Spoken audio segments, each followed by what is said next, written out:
Thanks, first of all, to the festival organizers for having us. And we are here to talk about, you'll see us talking about each other's work and over the next 30-40 minutes and finding some common themes in those and speaking to the topic, which is about intersections of literature and social commentary. I'll start the conversation talking about Rohit's recent novel, The Enclave. This was published earlier this year. And in my reading, I found it to be a fascinating novel.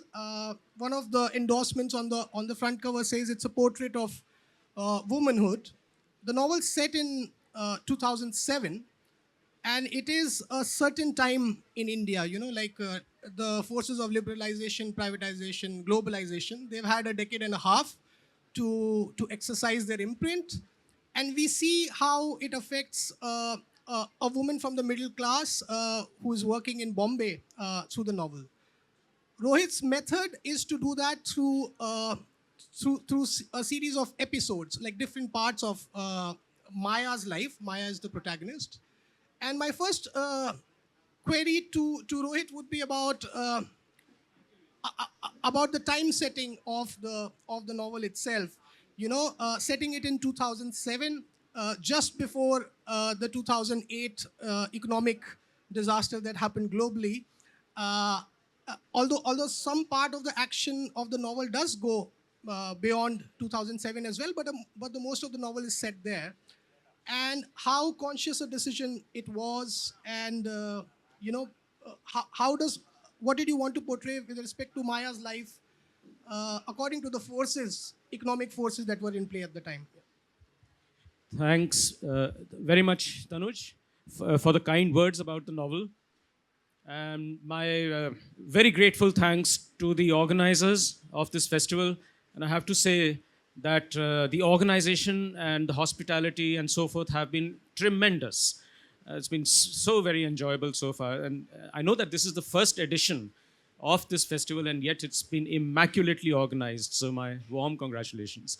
Tanuj, it was a conscious decision, definitely, to set it in the time in which it is set, which is generally, let's say, the mid-2000s to the late 2000s, 2007, 8, and 9. The reason for that was that along with economic liberalization, let's say, broadening out of the economy, and we all know that that was set afoot around the early 90s by Dr. Manmohan Singh and P.V. Narasimha Rao as Prime Minister. And it reached a kind of summit around the early and mid-2000s. This economic broadening out as well as economic well-being. There was a great deal of economic well-being in those days. And I wanted to write about a woman of a certain kind who's also experiencing in those days, or let's say, who's experiencing a great deal of social liberty, individual liberty, social liberty in the milieu where she lives. And I thought that would be the best time for this kind of novel, for this kind of woman, because along with economic prosperity comes very often individual prosperity and individual social latitude, margin of operation. As we all know, I mean, the cliched thing to say is that financial independence also brings social independence. One can free oneself of one's shackles that much more easily, carve out one's own path in the world. And especially, I think that applies to women, because of course, we just have to acknowledge that women for the longest time, for centuries together, have been the repressed gender. And what it takes sometimes to remove that repression is this economic well-being for a woman in particular. So Maya, the protagonist of the novel, I wanted to explore what happens when all of a sudden, let's say, within a few years' time, a woman who's actually led a very conventional life thus far, who's actually had a fairly confined upbringing, cloistered upbringing, is then thrust into a world that is rapidly evolving around her and gives her many more choices than she had before. And yet she has some troubles and some conflicts. Yet she has some troubles, because I think one of the driving forces of the narrative of this novel is this, that as many of us might have experienced, too much freedom, too much autonomy granted all of a sudden to anyone can turn one's head a little bit. It can actually then make one a little giddy with all the freedom that is given, especially if the life before that has been rather confined. So and that can actually lead to certain unwise decisions being made. That can lead to also the sorts of things that I've described in the novel, where if you haven't had a youth, let's say, that has been liberated, that has allowed you to explore life in general, and you find that the climate for that kind of exploration has opened up for you when you're in your late 30s or early 40s. So it becomes a chance to live out your youth in a way, but in your late 30s or early 40s, because you haven't had a chance to do the kinds of things that young people can more easily do, because you didn't grow up in that climate. And when that happens, that can actually lead to pitfalls, because after all, you're at a certain age and you're trying to live out the life of someone 20 years younger than you. That I'm so sorry. That can have its very definite perils. And Maya ends up actually making these unwise decisions sometimes as to what to do with her life, how to lead it, as far as not just her work is concerned, but also in the choice of lovers, for instance, of the men that she makes alliances with. So yes, Tanuj, it's a mixed bag for Maya, because she enormously enjoys the freedom that's all of a sudden come her way, but then she doesn't make the wisest choices, and therefore that leads to certain amount of regret in her life, certain amount of misery in her life as well. And at this moment, I'd like to maybe turn the spotlight on your novel. Tanuj has a couple of novels in urban settings as well. This Enclave of mine is set in Bombay, and Tanuj's novel Manji's Mayhem is also set in the city of Bombay. His most recent novel, The Machine is Learning, is also an urban novel.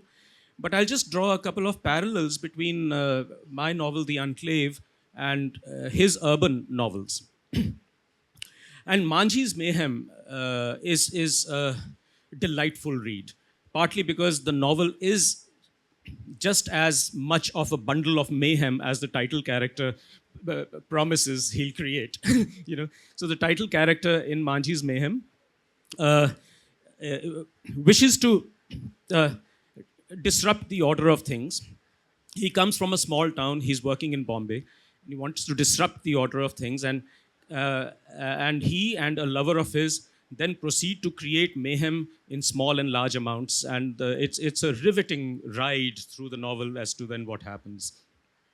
The other novel, Machine is Learning, is very much about the corporate world, and how when it restructures itself, let's say, restructures itself with a view to optimizing its efficiency, can prove to be really very alienating and sometimes disastrous for a lot of people. So for instance, if the bottom line is all that matters and you're trying to optimize efficiency, then one of the things that has so far always been happening is, for example, computerization in the 80s, 90s, 2000s. And now artificial intelligence is coming in. So we want to do as much as we can through computerization and artificial intelligence as is possible. And in the process, what that means is that quite a lot of number of people are laid off their jobs.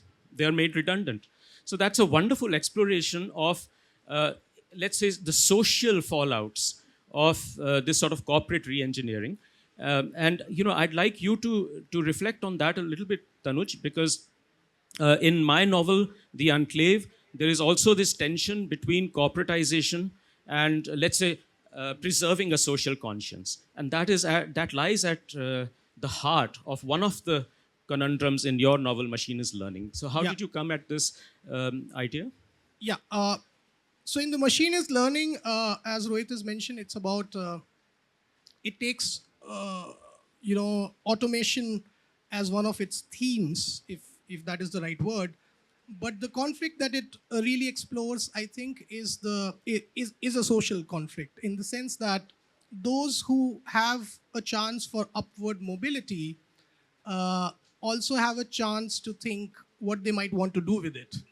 And do they want to lift other people, or act in such a way that it can impact anyone else, uh, or do they want to just consume and sort of go ahead in their lives? And these concerns are explicitly voiced out in the novel in the form of a conversation that happens between the protagonist. His name is Saransh, and he's a 29-year-old person from a biggish B school in India, business school in India, and he works in an insurance company.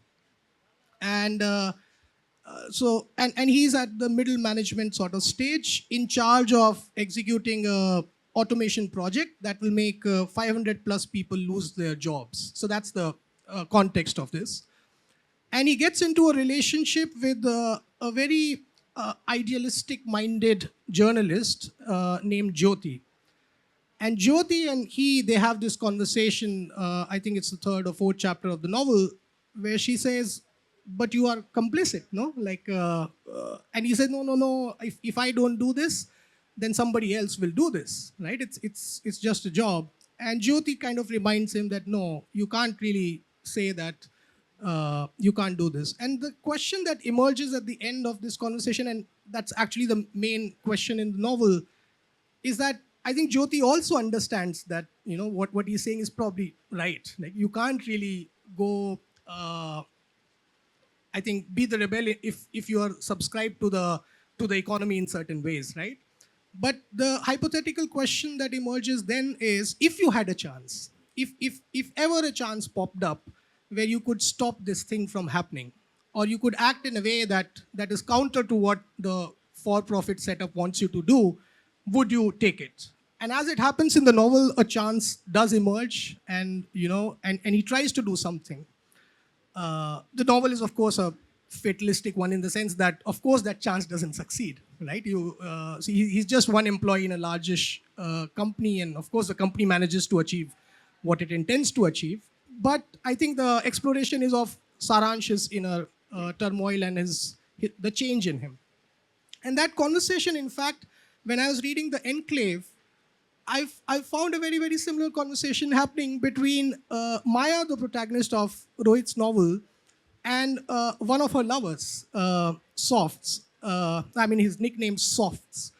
And interesting parallel there, because the conversation these two people are having is about, so it's largely capitalism, for consumption, but is there any good to be done? Is there any other alternative, etc.?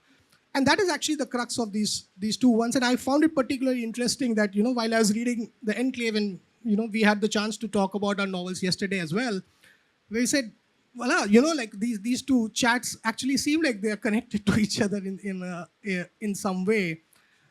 And my realization perhaps is that this is one of the key quandaries of the, the post-liberalization India that we are in, and I think it's true globally in other countries as well, which I mentioned already, as to, do the haves feel some guilt for being haves? Can they do something about it? And if the doing something about it means challenging systems, then what does it mean for the individual, right? How does an individual challenge a system, and so on and so forth? I take a slightly pessimistic stand there, but maybe someday I'll write a novel where my protagonist really does something revolutionary. But yeah, Rohit, you would like to add to the parallels between the two? No? Yeah, thanks for bringing that up. I think what we are dealing with in these novels, as far as this facet is concerned, is one of the central and the deepest conundrums of our time, at least of over the last 20 years or so.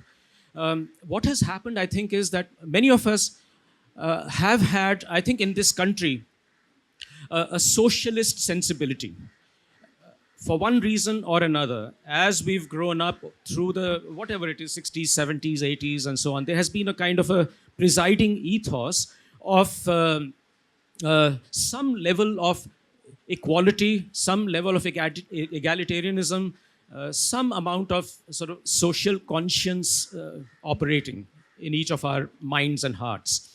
Now, what happens with the opening up of a market economy is something very curious, I think. When a market economy comes into being, as it did in India in the 90s and the 2000s, all of a sudden, there is a great deal of material inducement and allurement that comes into being. Very concretely, sorry, what I mean is that products that you had only heard about, take something as down to earth and as everyday as shampoos or soaps, products that you had only really heard about and fantasized about perhaps, or seen the advertisements for, that one had to smuggle in from overseas, all of a sudden become available on the shelves over here, shop shelves over here. So let's take something like Revlon shampoo, or something like Yardley soap, and so forth. These, for those of you who are too young for this kind of a thing, let me assure you, you would not be able to find these products on Indian store shelves before the 1990s, mid or late 90s.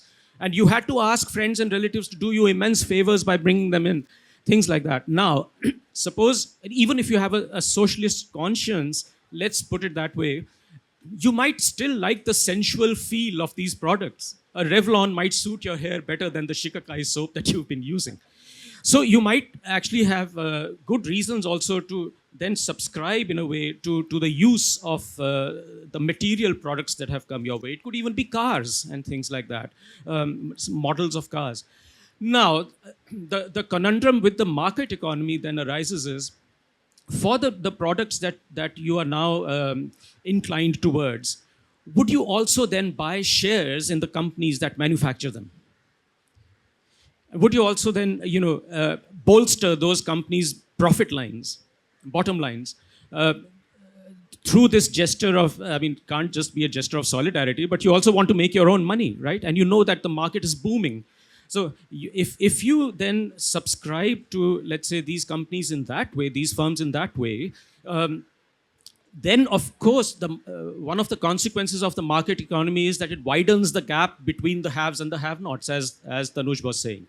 So your conundrum, my conundrum, Maya's conundrum becomes, Sharansh's conundrum becomes this, that in the course of the things that we like to do, in the course of the things that we indulge ourselves with, are we actually then sacrificing some part of our social conscience? And that can be a tough battle to negotiate within ourselves. And sometimes when one kind of lets fly, one says, all right, let's just go with the market economy, with the market boom. There are always these other points of view. So it's Jyoti in Tanuj's novel, and it's one of Maya's lovers in my novel, The Enclave.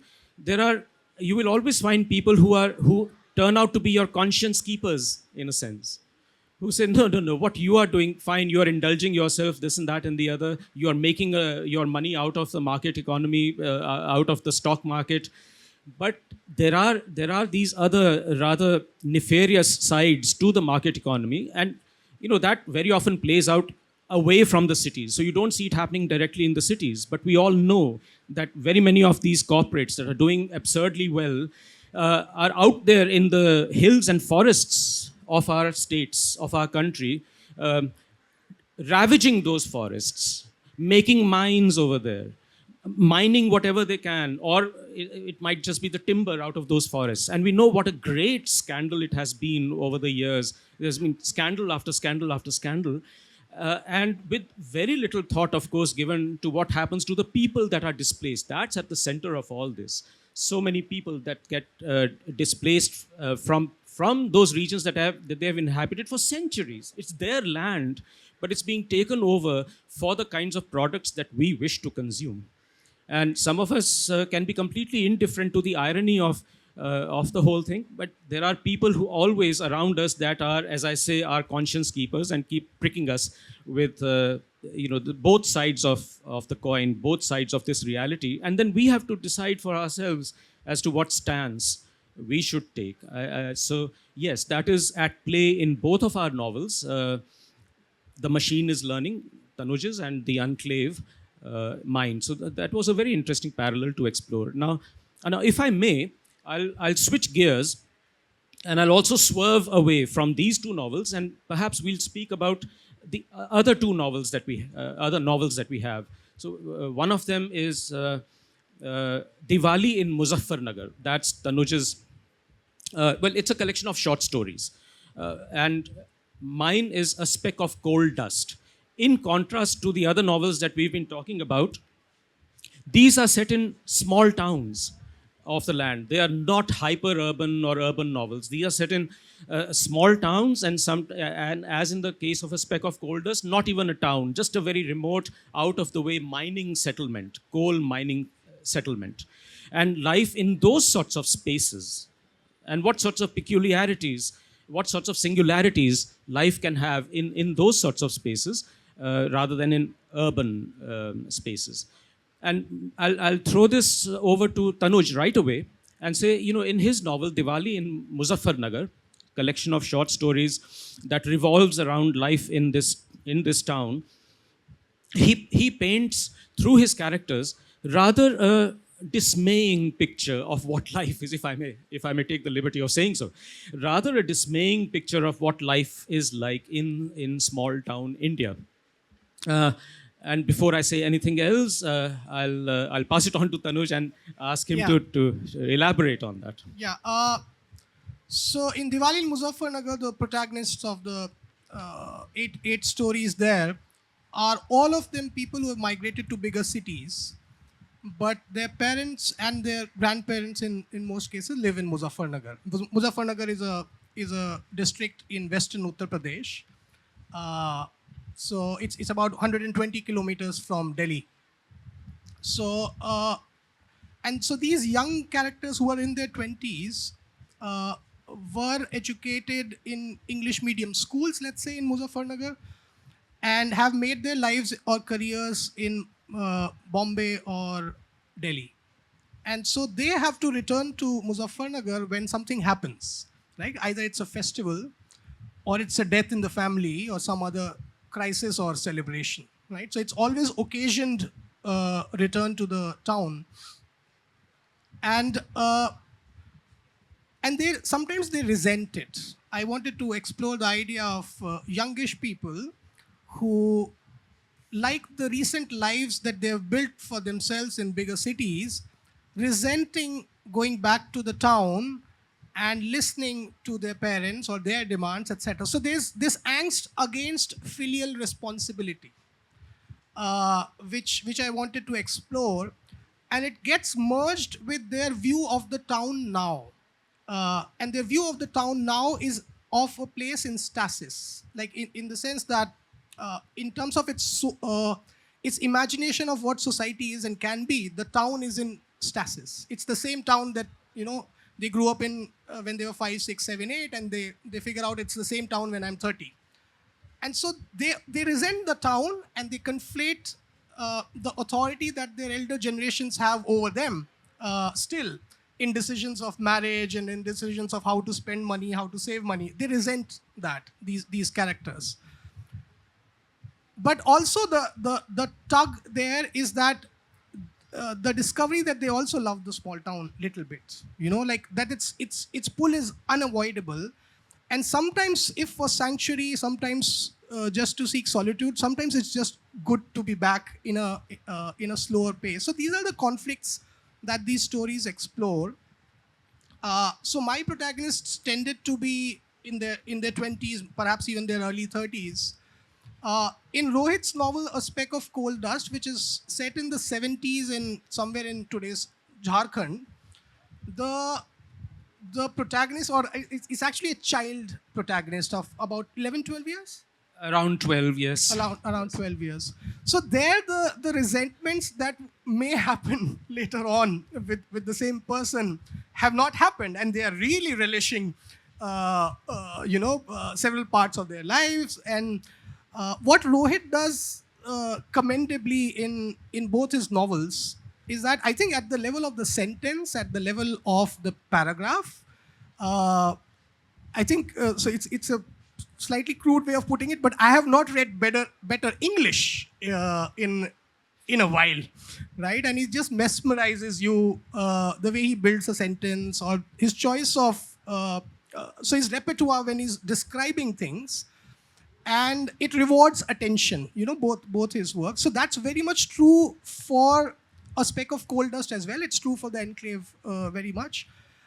And I was just, I was fascinated when I was reading A Speck of Coal Dust, seeing that a child's life in Khajuri, I think it's a Yes. real place or an imaginary? And well, it's a real place turned into a fictional name, given a fictional name. Sure. So he describes this small town close to the coal mines, and so there's a chapter where the child is getting a haircut, and it's this 11, 12-year-old child, and children, like they resent having haircuts because these prickly things, like they do something to your soft neck or skin or whatever. And Rohit takes his time with that. He takes these 5-6 pages. The barber is telling the child a story which he doesn't like at the end, and so and the child grows really, really angry. What we were talking, and what I would like to come back to you with, is that my discovery was that my upbringing in the 90s was not too different from the upbringing of someone in the 70s. And I think that should throw a light on how big a change, when our economy kind of opened up, how big a change that was, and how rapidly I think things have changed after the 90s and the noughts. Because I felt like I lived very much the same growing up I did as the child in Rohit's novel. So I just, wanted you to comment on the same thing. Thank you, and many thanks for those very warm compliments on my style of writing. Really appreciate that. And if I may pay reverse compliment, I tend to linger. I tend to get sort of sunk in description. It works for Tanuj, and that's so wonderful to know that if I'm spending 4 pages on the process of a haircut and a child's feelings about it, and it works for Tanuj in this way, I am just so incredibly joyful that it does. But Tanuj has the enviable gift of collapsing into a couple of sentences what I might take to describe in 4 pages. So he has this enviable gift of distilling the essence of a thought or of a scene or of a process and conveying it to you in its full glory in a much shorter space. So kudos to you for that. Now coming to this similarity between the kinds of life that you see described in A Speck of Coal Dust and your childhood in the 90s, so 70s and 90s. Yes, absolutely. And again, some of you in the audience, I can see, if you won't take it as an offense, I can see that you're too young to have experienced either the 70s or the 90s as children. But it is definitely the case that between around not even the 70s, but 1940s and the 1990s and early 2000s, the amount of change that had happened socially, technologically, culturally, was actually minuscule compared with the amount of change that happened in the next 15 or 20 years. So we are saying over a period of 70 years, the amount of change that happened was tiny compared with what happened after beyond the age of the internet and the market economy. Which happened together in India. The internet and the market economy came simultaneously. And then, of course, it wasn't just the internet, it's now social media and all of that.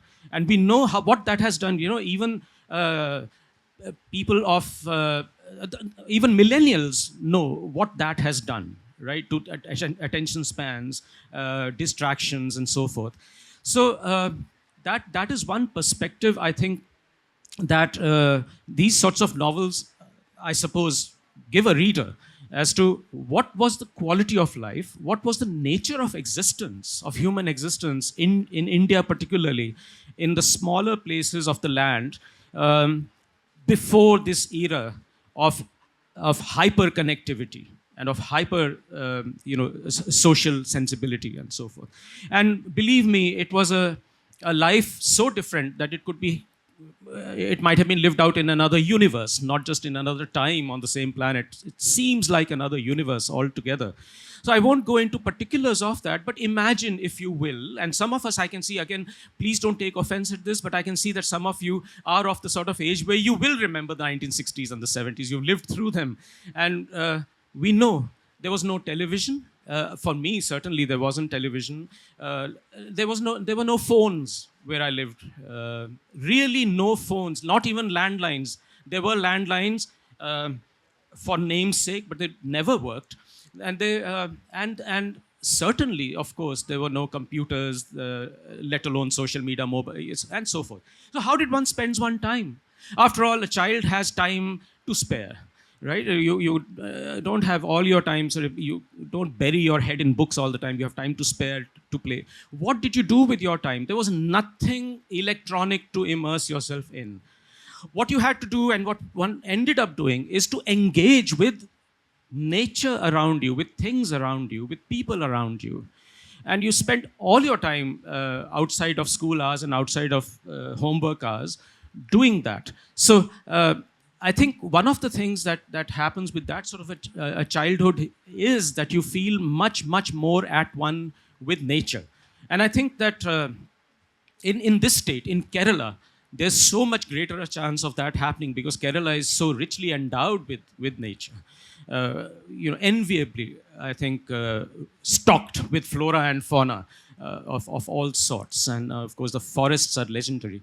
So we, I think, both have reflected on what sorts of existence it was possible to have in these small towns, but not always, this is the whole thing, not always palatable. So,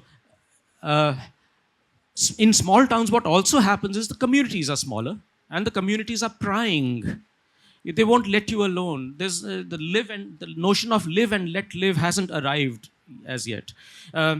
So you are always under the scanner, always under the gaze of what you might call the elders, but no less the youngers. And you have to negotiate your way through this maze, through this labyrinth of gossip and of judgment at every corner. So life can also become very oppressive. It all depends upon the presiding ethos of the place, the presiding genius of the place, as to how that then shapes you. And in Diwali in Muzaffarnagar, in Tanuj's novel, one sees minds, young people's minds, being shaped in such a way that they feel revulsion at the surroundings around them, because they know that life can be better elsewhere. They've heard of cities like Bombay, where there is a greater notion of leaving well enough alone, live and let live, that sort of thing. So naturally, if you're stifled by the environment that you're living in that sort of small town, even if the town has natural beauties, even if it has certain merits of its own, they won't stand out for you. What you will want to do is to flee and to escape. That is, I think, and I've actually seen this sort of thing personally. In my lab at IIT Bombay, I've had a preponderance, as it happens, very, very happily for me, preponderance of students from Kerala, master's students, PhD students doing their PhDs there. And all of them, bar none, have had this tremendous urge, unstoppable urge to return to Kerala after their master's and PhD. Because of the kind of thing that Tanuj was saying, this urge to get back to where you were, nostalgia is part of it. But they're also very, very sentient, very, very alive to the kinds of troubles that they will face over here. So very memorably, one of my students used to say to me, so, after being able to work continually every day over here in Bombay in your lab, now I'm going to go back to Kerala, where I may be able to work only every second or third day, because every second day there's a hartal, there's a strike. Now, I don't know if things are quite as bad as that now, but she used to assure me that things were, as rough as that in earlier times. So anyway, we'll I think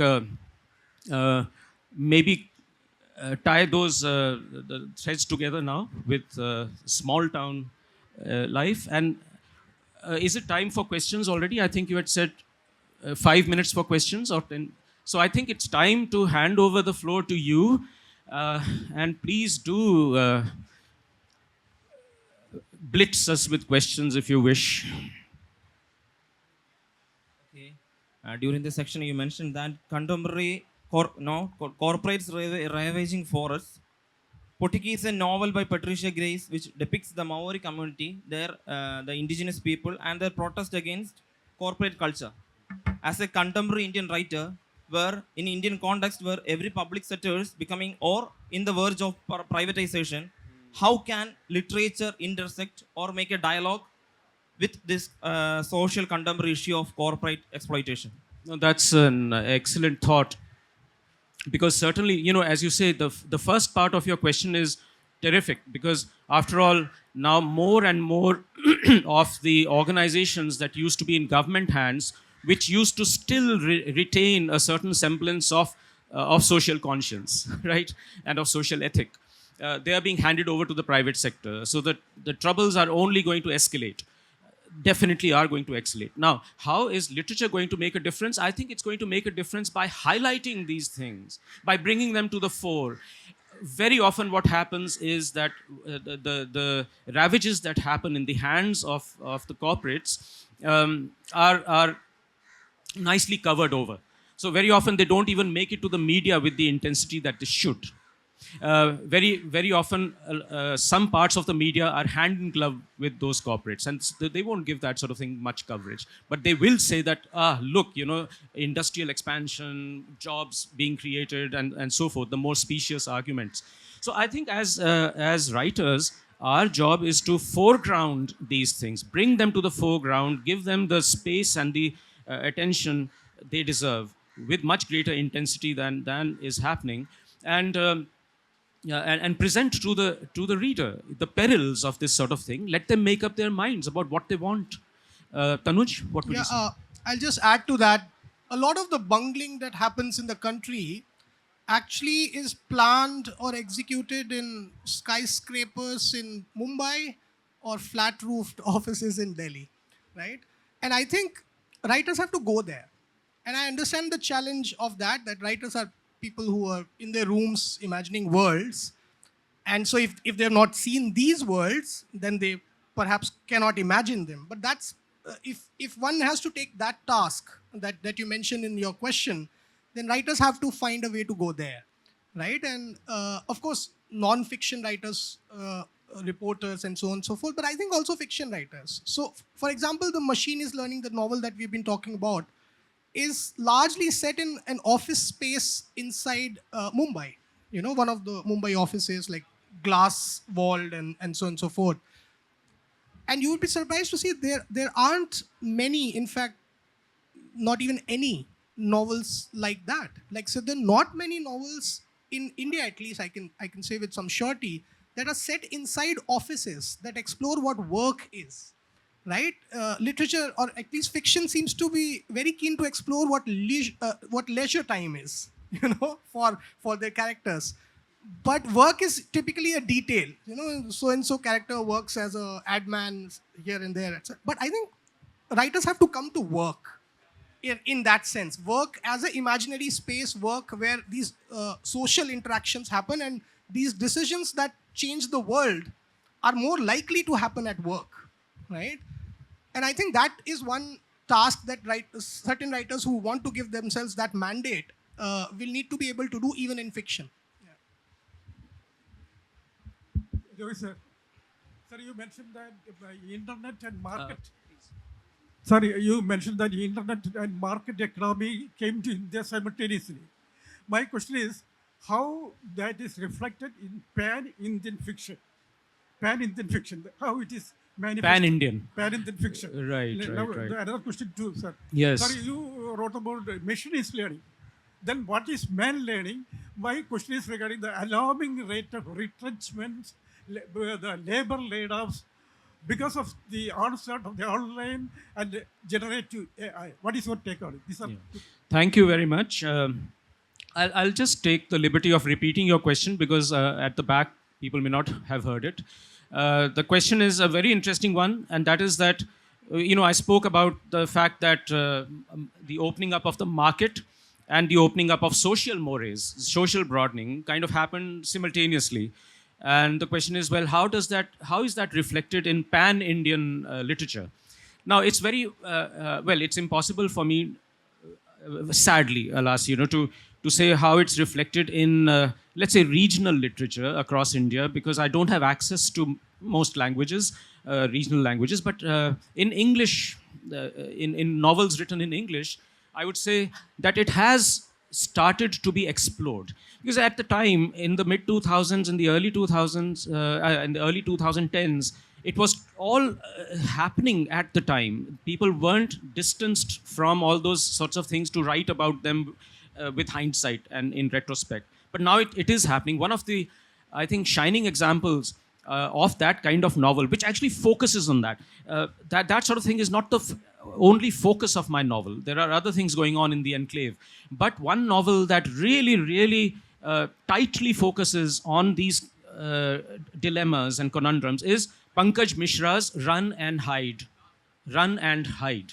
It's a terrific novel about the sorts of sea changes that come about with the sorts of forces, capitalist forces and other market forces we've been speaking of, and what that actually means for three people who have been close friends in college, and the college happens to be an IIT. So these are all IIT graduates coming from various levels of the social, what should I call it, hierarchy, the social strata.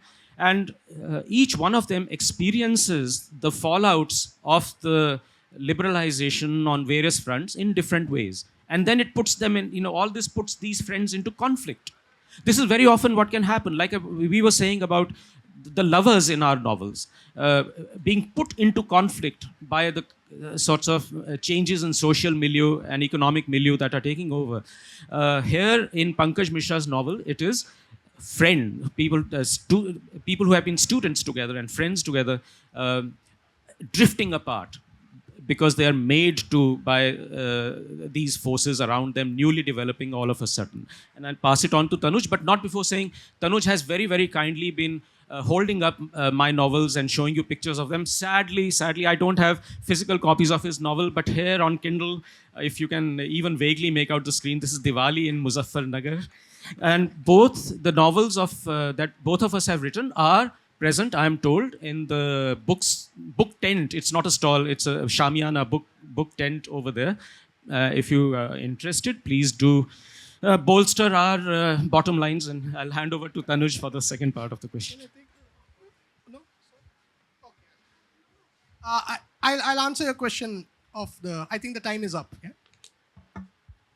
Oh, I'm so sorry, Tanuj.